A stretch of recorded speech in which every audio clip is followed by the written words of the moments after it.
All right, what's up, y'all? dGon vs. Commenters, Facecheck episode 22, season 3. Got it backwards, but you know what I mean. We had a hell of an episode, one of our most watched episodes in a little while because of all the changes that has happened. So let's dive into what you all thought about that episode. First up, a double. Decabristas said, all of fantasy LCS leagues have become trying to guess who will be benched and who won't. And Mike Wallace, friend of the show, said, love the image of all the bench players. Good job, VENN. Specifically, good job, Melina. We know that all the graphics are done by Melina, all the on-the-fly production done by Joe. Both of them kicked ass this last episode. And yeah, a lot of benching players. And I think it was a good reminder to show everyone the list of players that were benched, just because it's massive. There's a ton of players not getting starting spots right now. And I like the little fantasy bit because I play a ton of fantasy football. You gotta be on the news, man. You gotta be before game day, before it locks in your roster. You gotta be searching Reddit, searching the social media outlets for all your teams so that you can get that little bit of an advantage. Don't be blaming the fact that, oh, I thought they had a starting 5. Like, nah, you know this season has been wild and crazy. And as someone that's not invested in a team, I'm here for it. Rockdalian Ninja says, one way or another, NA will be the best at something. Player pay, toxicity, ping, roster changes, crab deaths, time spent, 5 players mid. If we can't win championships, we'll be the best at other things. Yes, but sometimes being the best at not winning, well, not sometimes. If you're the best at not winning, then are you getting better? I don't know. That's a good point, though. We are pretty good at a lot of things that aren't important.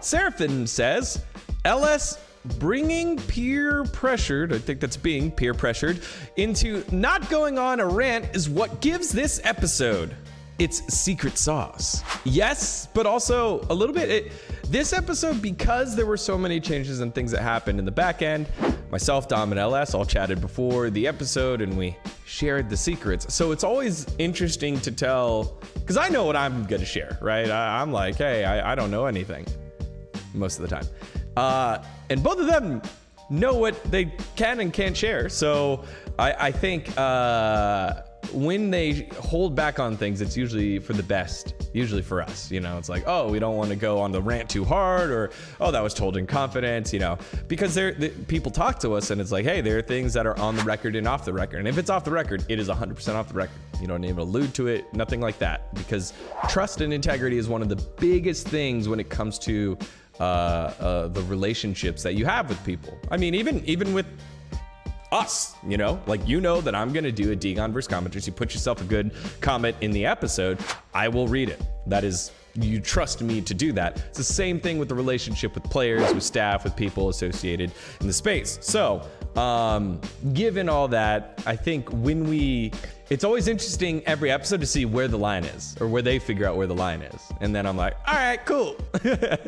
Amiel Gloria says, maybe CLG drafting full aggro comps will awaken every LCS team to draft better. At least they finally recognized an aggro comp and draft defensively, and not electing to isolated lane picks just to say our team has better draft. So I think what you're saying here is they've found a comp that works for them.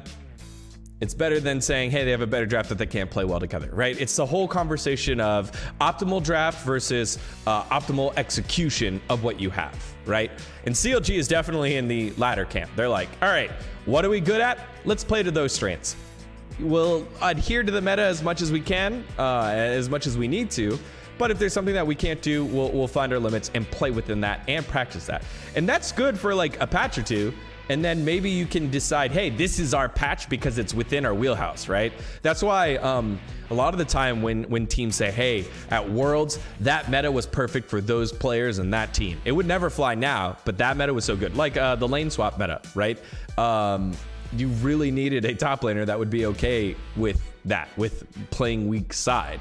Thus impact, you know, thriving in that meta. I think with CLG, it's, hey, they found something that's there. Let's work on the teamwork. Let's work on the execution. Let's work on the communication and comms. Because as much as, like, you know, people will meme them, all 3 games, they were in it. They were in all 3 games. They had their win conditions. I think in the first game of the week, they had the fight in the top side of the map. I think Turtle got blown up by Revenge. Pobelter ulted on in, and then of course the blast cone, right? Those are all execution things, right? That wasn't like, hey, our composition got like messed up. It's like, no, you shouldn't have been there. Like that's an execution thing. Same thing with the dragon stacking against Cloud9. They were almost there. They almost had it, and then I think they gave up. They were in the wrong position beforehand. That's all execution stuff. That's not necessarily draft stuff. So I like seeing a team decide, hey, this is how we're going to play. And at least for this patch, maybe now that the new patch is out, they'll change it up. They'll be like, okay, let's see what's strong and let's see if we can optimize for that. But the last 2 weeks, CLG's been entertaining. Mike Cassidy said, I wonder if we'll get insight into Jat resignation from Jat himself. I, for one, hope so. Keep it 100. Now we're keeping it 200. Yeah, I mean, that would be great, Mike. But highly doubt it. Highly doubt it. This is, I would say, Dunzo Manifesto link level types of change. So if he was going to do something about it, that would be what, the level of explosiveness, right? No one will ever really know what happened other than the people that were there. And even then, it sounded like the people that were there didn't fully know what happened. You had 2 different storylines. And that was what I think Dom was bringing up during the episode, where it's like, hey, Jat said they had thought about this move for a month. In the press conference, Steve said a player was treated unfairly right after the TSM game. Maybe those aren't mutually exclusive, but they sure as hell sound exclusive, So, and then Dom said, and then you reconnect back to the one time where they thought maybe we should possibly tell Alfari to take a break because he's burning out. Right? Those 2 things were definitely not mutually exclusive with Jat's statement. So, I mean, that's the juicy stuff, right? But it's just, I highly doubt it'll ever come out, especially from Jat. I think Jat has proven himself as a person that can run a high power team. Couldn't win with it, which stinks. But I think he's a very smart guy. Everything that I've known about Jat, he's highly competitive. He's highly motivated. He is elite. Right? He definitely pushed the broadcast to be better while I was there. But it wasn't always, hey, we're doing it together. It was like, hey, this is what we're doing because it's the best way to do it. And then, he'll stake his claim, and then we'll work through that. And he had very good ideas on what good was, but also was pretty stubborn in terms of like, this is what I think good was. You had to really prove it to him. So I can see how other things come out. But just from a PR standpoint, I think they've said what they needed to say. And even if Jack gets hired from the next one, the next place, I don't think he talks about it too much. It's not like Reaper talked about his time on Cloud9 and moving on from Cloud9 to 100 Thieves. It was, hey, my time at Cloud9's done. Take a break. Hey, I'm at 100 Thieves. I can't wait to win. That seems to be more of what the coaching game plan is for Jat if he stays in coaching. The Lanky Wanderer. All these teams benching, removing their best performing players and giving BSPR explanations. WTF is going on? Y'all, I'm telling you, running a team's hard. We'll bleep that one out. And, you just have so many strong personalities and so many strong opinions on how the game should be played, and a lot of the experiences aren't still valid because of patches and patch changes. Like it's maybe it is, but it's moving. So were you correct on the game and how the game should be played on a patch or on a year? Or is it a fundamental understanding of League and how to win, right? Because I think there's so many different ways that you can win, and we've been proven that time and time again when we get to the international stage. Look at Doonby. No one was playing Nautilus. Nobody was playing Nautilus mid.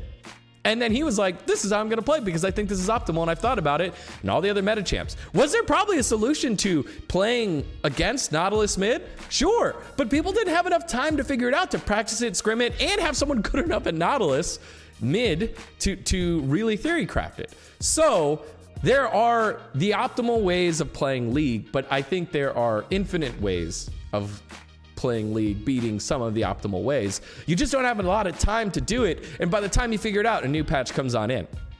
So with all that said, you have some of the most talented and at times hard-headed players of League of Legends, competitors on your team, you're gonna have issues. And players being young and a lot of these guys getting given everything. When you look at like general managers and head of esports, they're like, yeah, we're trying to get everything to our players so that they can perform the best. Well, what if you can't give what they want? Then you reach an impasse, and if you don't have problem-solving skills or understand how to negotiate or understand concession, like that sounds like a difficult situation to be in for 17, 18, 19, 20, 21-year-olds who haven't just been told, no, you can't do that, through the corporate structure, through school, through friendships, through, I think if that's the case, and then all of a sudden, bam, you have a bunch of different difficulties through that, you can see how benching happens, regardless of the skill set. And then PR explanations have to be vague, right? Because you don't want to vilify a player that prevents you from getting other players to come join you. But also you don't want to, you want to give some authenticity to your team, right? And also you probably don't want to actually destroy the player's career. So there's multiple facets there. So yeah, I mean, I didn't mind FlyQuest's one as much, but Dignitas's one was despicable. That was like a kill shot on a player. That's what it felt like, at least. So hopefully Darduck will be able to bounce back. Yeah.